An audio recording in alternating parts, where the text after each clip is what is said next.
The BBC has discovered the M25 hasn't gone a day without closures for 3 years. In fact, the Highways Agency doesn't even know the last time the motorway wasn't shut in some way.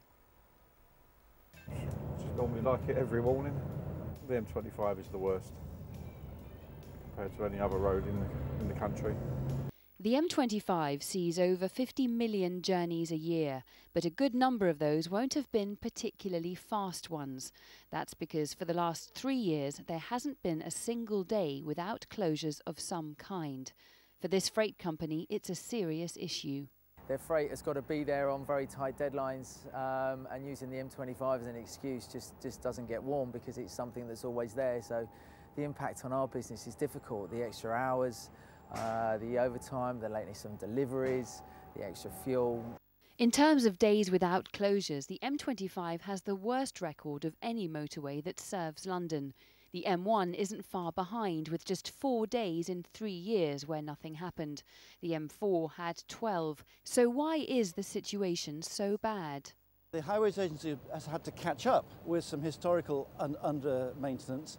They've also been expanding and improving the network, which also means disruption. There's also a wish to reduce the unit cost to make the work more efficient and effective.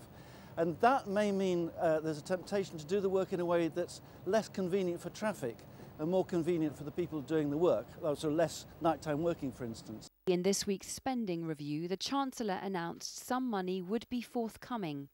We're already massively expanding investment on major road schemes, but we will do more.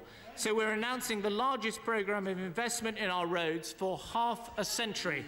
And the government insists the problems on the M25 have been mainly because of the improvements that are being made. What's happened in the last 3 years is that of the 31 junctions on the M25 has been widened between 10 of those junctions. So if you like, a third of the motorway in its entirety has been widened.